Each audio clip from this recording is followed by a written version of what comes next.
going out to eat, going to salons, and going shopping.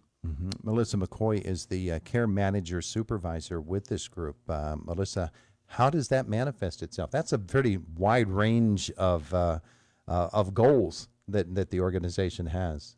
Yeah, no, we're really excited to do like the training and having dementia friendly sessions and dementia friends.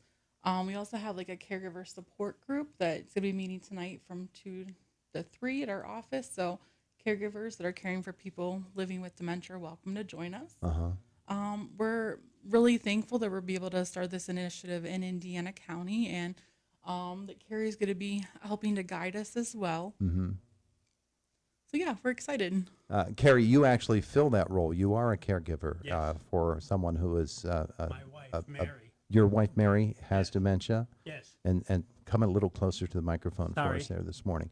And tell us about the experience for you. And I'm sure that every day there are eye-opening experiences of things that we might take for granted that really could be helpful if we made a few changes. Well, yeah. For instance, my wife kept me out all night last night, so my eyes might be a little bit red today.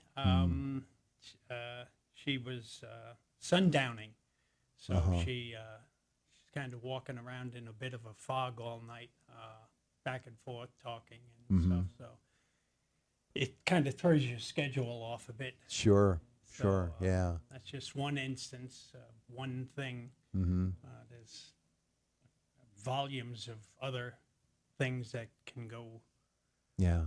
not as normal, I guess you could say. I don't think we have enough time for all of them right now. No, I bet you.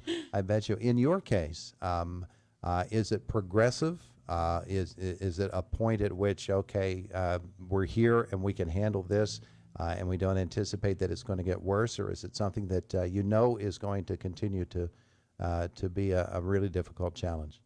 It's going to be a difficult challenge till the end. There's always something new, and it's not every day, but it's been going on for almost 6 years now, so Yeah. it's challenging. Absolutely, absolutely. Bonni Dunlap, County Commissioner, you're also going to be a part of the action team here in getting this group going here in Indiana County, and it's something that probably every family at least has some experience with, and some might be dealing with it directly right now. So Janine and Heidi came to speak to us and told us about their new initiative, all three of the commissioners, and we are very supportive of the work that they're doing and the initiative to try to make people understand what it's like to live and work with someone with dementia, especially in the outside. It's so hard to get people out of the home anyhow. And then if you do get out, then you have all those things that can be embarrassing or difficult to deal with. So people need to understand what that is, that those individuals are, how they're having to handle those situations. Yeah.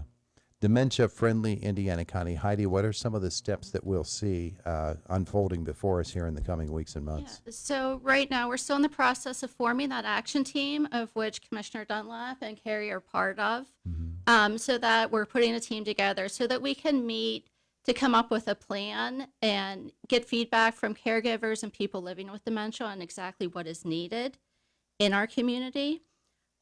It's also about expanding education. So for the past 6 years now, we've offered Dementia Friends information sessions. And that's a 1-hour session that gives advice and tips on how to communicate with people who are living with dementia and how to include them in conversations. And also on recognizing the signs of dementia and showing the difference between what is a sign of dementia and what is just normal aging, because not everyone who gets old will get dementia. Yeah. Something new that we're currently in the training for is Dementia Live, and that is a simulation. So when we're trained, we can offer that throughout the county. It immerses people in the experience of having dementia. So you put on headphones, gloves, just to feel what it's like to have dementia and why it's so difficult for people who are living with it to complete a simple task. Yeah. So it's a very immersive experience. Yeah, yeah. And Melissa, of course, as the program gets established and begins to reach out and make those goals, obviously the goals are going to change. Hopefully, as you sort of check things off on the checklist, we've accomplished this, or we're on in the process of doing that, then you're able to do more the further down the road you get. Absolutely. It makes such a difference for people that are living with dementia or even their caregivers, that whenever they come across somebody in the community that has that experience or that knowledge, that like it just makes their life so much easier being able to recognize it. So, and that's kind of like what it's all about, just getting the information, the education, and Yeah. making our community more dementia friendly. Yeah. Now, Kerry, you're going to be a part of the group tonight, and I'm assuming you're going to be a part of the discussion and help people to understand what it is that you go through, and everybody else who's in a support role for somebody who has dementia. Tell me about some of the experiences that you are able to pass on to folks, so that they know that they're not isolated, that others are going through the same sorts of things. Well, I was just explaining to Melissa this week, we had a pre-meeting, and there were two instances where two different ladies helped me out while I was going through some challenges with my wife. And one was in a Starbucks, and it was a simple thing of just trying to order coffee. And while I was trying to order coffee, my wife was trying to get out of Starbucks. So someone that was there was nice enough and had experience being a caregiver in a nursing home, saw what was going on, and assisted me in keeping my wife busy so that I could order a cup Yeah. of coffee. So Yeah, those sorts of experiences that we might not consider, the routine things for everybody in life. And your wife, of course, through her lifetime has had those same sorts of routine experiences, but now it's completely changed for her.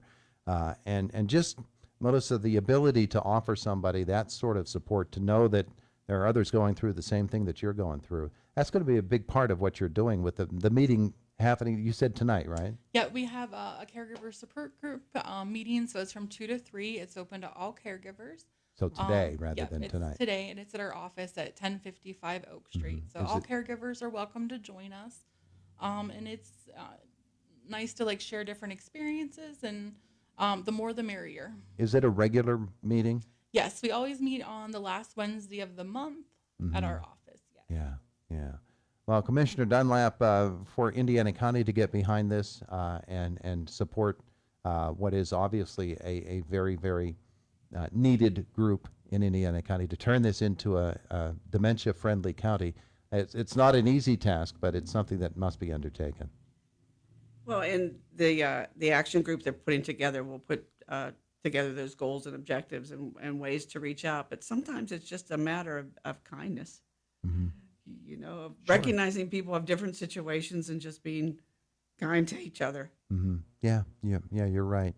I want to talk a little bit, Heidi, about the business community Yes. and maybe some simple things that businesses can do to help people who are dealing with dementia and their caregivers who are with them. Yes, we aren't looking for any major changes. We're looking at simple things. For example, just being educated, being aware of how to recognize the signs is a big thing, and being kind, like Bonni said. One thing that we can offer to people who are living with dementia is Dementia Friends provides a small business card that just says, I forget exactly how it's worded, like, I'm living with dementia, please be patient. So when you go to a restaurant, you could hand that, slip it to the waiter, so they know this person might need a little more time looking at the menu, or a little more time ordering, or maybe more explanation. Yeah. So we're looking at things like that, or more signage to find the restrooms or to find an exit. Just very small things that can make a big difference, though. Absolutely. For anyone who's living with dementia. And there are 17 other dementia-friendly communities across the state. I want to point out, on our side of the state, the only other communities are Pittsburgh area and Erie. So we're happy to join this initiative. But all these communities look different. Everyone is doing something a little different, and it's just up to each county or community to make it their own. Yeah. Okay. So Melissa, 2 to 3 this afternoon. Yes. And then is it on a regular day each month? Yep, it's on the last Wednesday of every month. Last Wednesday of Yes. every month. Yep. All right. There you go. Dementia-friendly Indiana County. Folks, thanks for coming in to visit with us today. We appreciate it. Thanks for having us. It is the voice of Indiana County. It's WCCS 101.1 FM, AM 1160, and WCCSradio.com. Just about 3 before the top of the hour. Fox News comes your way then, and then it's a visit from the WCCS newsroom with Matt.